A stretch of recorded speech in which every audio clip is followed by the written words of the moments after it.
कक्षा 8वीं के सभी विद्यार्थियों को ढेर सारा इसमें पिछले वीडियो के माध्यम से हमने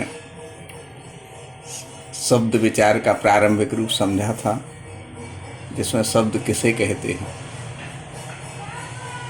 अब हम शब्द की उत्पत्ति के आधार पर उसके भेद समझेंगे। बेटा, कोई चीज़ समझने के लिए अपने अंदर भीगापन, पवित्रता और निर्मलता जरूरी है। और पवित्रता और निर्मलता उपकारों के गहरे एहसास के बगैर नहीं आती। आपकी माँ, आपके पिता, आपके दादा दादी, आपके अपने लोग कितना आप पर उपकार कर रहे हैं, इस बात का एहसास करते हुए आज हम उत्पत्ति के आधार पर शब्द के भेद समझेंगे। जितना जितना आप उपकार एहसास करेंगे उतना उतना आपको हृदय से समझ में आएगा। ठीक है ना। तो देखें, उत्पत्ति का अर्थ होता बेटा किसी चीज़ की शुरुआत। तो ऐसा नहीं है जैसे जल शब्द आया, कर्ण शब्द आया, हस्त शब्द आया तो इसकी शुरुआत हिंदी में हुई। नहीं, इसकी शुरुआत तो संस्कृत से हुई। संस्कृत से यह शब्द हिंदी में आ गए हैं, तो उत्पत्ति क्या मानी जाएगी? संस्कृत, है ना। तो उत्पत्ति के आधार पर शब्द के बेटा 4 भेद होते हैं। कितने भेद होते हैं? 4 भेद होते हैं। पहला होता है, यहाँ पर हमने देखा, तत्सम। ठीक है। दूसरा होता है तद्भव, और तीसरा होता है देशज, और चौथा होता है विदेशी। अब पहला का खंड में तत्सम शब्द। ठीक है। संस्कृत के वे शब्द जो अपने मूल रूप में हिंदी में प्रयोग होते हैं। प्रयोग का अर्थ होता है किसी शब्द का किसी वाक्य में आकर के उसका अर्थ स्पष्ट किया जाना। ये क्या माना जाता? प्रयोग माना जाता। ठीक है ना। हिंदी में प्रयोग होते हैं कौन से शब्द? संस्कृत के मूल शब्द, उनमें कोई परिवर्तन नहीं होता। वे क्या कहलाते हैं? तत्सम शब्द कहलाते हैं। ठीक है। जैसे हम कर्ण शब्द, हस्त शब्द है, हस्त, व्यवहारिक जीवन में हाथ कहने लगते हैं, ये बदला हुआ रूप। लेकिन यदि हस्त कह रहे, ऐसा कहते हस्त लिखित, हस्ताक्षर। हस्त शब्द मूल शब्द है बेटा। उस मूल शब्द को संस्कृत भाषा से लिया गया है, इसलिए इसे तत्सम शब्द कहते हैं।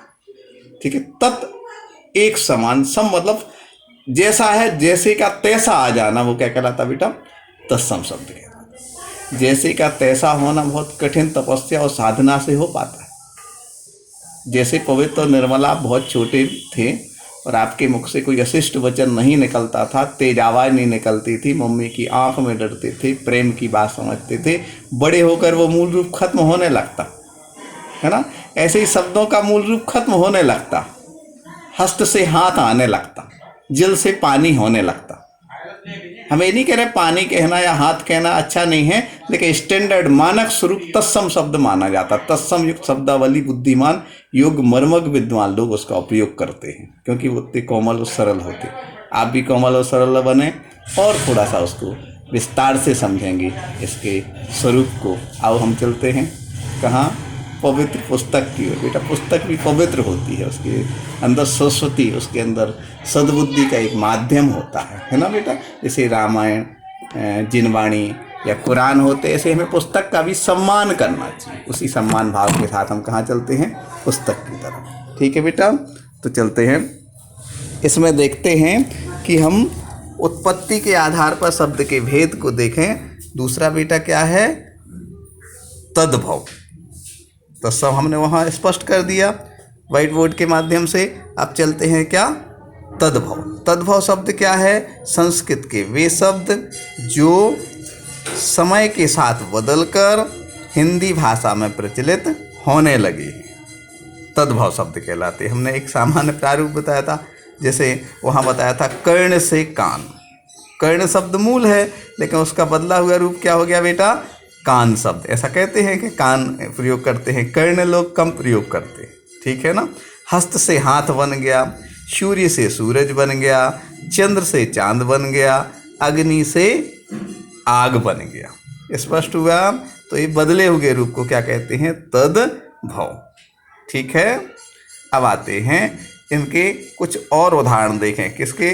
तत्सम और तद्भव के। क्यों? क्योंकि अभी हमने सिर्फ 4-5 उदाहरण देखे।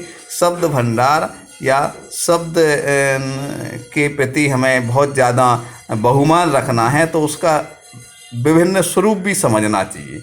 और जैसे हमने देखा अक्षी शब्द लिखा, यहाँ दिख रहा है बेटा अक्षी। अब अक्षी शब्द बहुत कम लोगों को समझ में आएगा, आँख शब्द सबको समझ में आता है, इसलिए इनका हमें अध्ययन करते रहना चाहिए और इनके सब रूपों को समझना चाहिए। हमारी माँ है बेटा, पिछले 40 साल से हम देखते हैं शब्द सागर भरती हैं, यानी एक शब्द के कितने अर्थ हो सकते हैं ये हमें जानना चाहिए।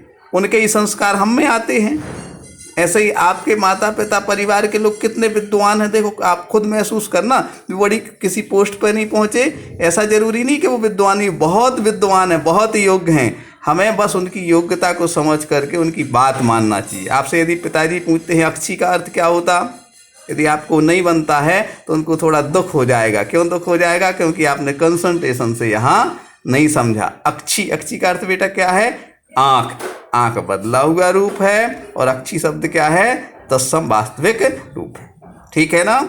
अग्र, अग्र लिखा ना, अग्र क्या है? अग्र को आगे कहते हैं, आगे। समझ में आया कि नहीं आया?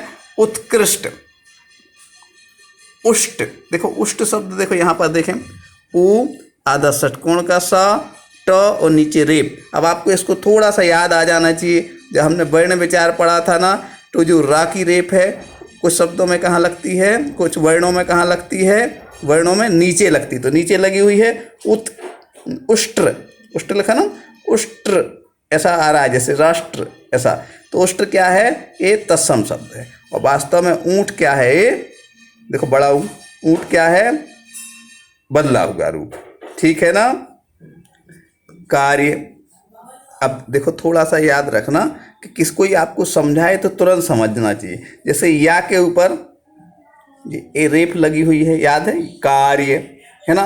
और यदि आप का के ऊपर रेफ लगा देते तो क्या होता? गलत माना जाता। एक बार हमारे जीवन साथी ने भी ऐसे, हमने गलत लिखा तो उन्होंने कहा कि ये लिखा ही नहीं जाना चाहिए। आपकी लिखने की योग्यता आपके समझने से मानी जाती है। जैसे आपने कार्य अच्छे से लिख दिया, अच्छे कंसंट्रेशन के साथ देख लें, कार्य ये वास्तव में मूल भाषा का शब्द है। और क्या हो जाता? काम, काम क्या है? वास्तव में बदला हुआ रूप। स्पष्ट हो रहा है बेटा कि जितने कंसंट्रेशन से आप देखोगे उतना आपके दिमाग में स्थिर सही चीज आएगी और फिर आप सही लिख सकोगे। नयन, नयन शब्द कौन सा बेटा? नयन ए, नयन शब्द आपसे पूछे क्या है? तत्सम शब्द, और नयन उसका बदला हुआ रूप। ठीक है, नैन। ठीक है ना? दधी, दही, पद, पैर, मित्र, मीत, अंगुली। अधिकांश लोग बेटा अंगुली गलत लिखते हैं, हम भी पहले गलत लिखते थे। अंगुली देखो अच्छे से देख लो, आ ऊपर चंद्र बिंदु, जिसे क्या कहते हैं? अनुनासिक कहते हैं। गा में छोटू की मात्रा, ला में बड़ी कहता है। अंगुली हो गया बेटा। इसके सामने उंगली, उंगली उसका बदला हुआ रूप है। स्पष्ट हो रहा है ना? ठीक, उंगली लिखोगे तो गलत नहीं माना जाएगा, लेकिन अंगुली लिखोगे तो वास्तव में आपका मानक रूप माना जाएगा। ठीक है ना? मानक रूप मतलब स्टैंडर्ड। स्टैंडर्ड का अर्थ क्या होता है? पूरी पवित्रता। स्टैंडर्ड का अर्थ प्रदर्शन, अहंकार नहीं। स्टैंडर्ड मतलब साफ, स्वच्छता, स्पष्टता। ठीक है ना? मूल रूप। अंगुष्ठ, देखो बहुत सारे लोग अंगूठा कहते हैं, अंगूठा ही, वास्तव में उसका मूल रूप क्या है? अंगुष्ठ। कोकिल, कोयल। कूप, कुआं। कपोत, कबूतर। रात्रि, रात। मयूर, मोर। श्रुत, देखो कौन सा स्वा है बेटा? उच्चारण की दृष्टि से देखें, मूर्धन्य मतलब जिह्वा बिल्कुल ऊंचाई की ओर मुंह में जाती, श्रुत। ठीक है ना? मूर्धन्य नहीं, इस थोड़ा सा स्पष्ट, गलती बोलने में हो गई, हमारी गलती, आपको ज़्यादा स्पष्ट ना कर पाए। ये बेटा तालब्य, स देखो आपको स्पष्ट हो रहा है, स जो है तालब्य है, स शक्कर वाला सा है, स स्पष्ट हुआ। ये मूर्धन्य नहीं, कौन सा बेटा? एक बार फिर से स्पष्ट, श ऊपर जो है तालब्य सा, स्पष्ट हो रहा है। श्रुत, इसके बाद क्या हो जाएगा? सो। सत वास्तव में तत्सम शब्द है, और सो, अब सो शब्द कौन सा बेटा? ये वर्ण कौन सा है? सो शब्द हो गया, लेकिन वर्ण के आधार पर देखें सा तो कौन सा है? दंतव्य। ये जिह्वा कहाँ टकराएगी बेटा? दांत से टकराएगी, दंत से टकराएगी। हाँ, दंत शब्द तत्सम है और दांत क्या है? तद्भव। स्पष्ट हो रहा है। इसके बाद देखते हैं बेटा कर्म। कर्म स्पष्ट हो रहा, थोड़ा सा समझें कर्म। और वास्तव में इस तरह से हम इसको समझते हुए कर्म आ गया, और कर्म का क्या हो जाएगा? काम। ठीक है, और क्या होगा? और देखते जाएं, सर्प, सांप, ग्राम, गांव, क्षीर, क्षीर को क्या खीर कहते। ये सारे शब्द हमें अच्छे से समझना है, और समझ करके इस चीज़ को हमें थोड़ा सा ये देखना है कि ये वास्तव में उच्चारण की दृष्टि से और उत्पत्ति की दृष्टि से क्या हैं। इनको और हम अच्छे रूप में समझेंगे, और समझते हुए इसको हम जब लेखन का कार्य आएगा तो आप उसको वैसे ही वर्तनी शुद्धि के साथ लिखेंगे। ऐसी उम्मीद और विश्वास के साथ आज का वीडियो हम यहीं पर आपके लिए क्या करते हैं? विराम देते हैं। ढेर सारा स्नेह।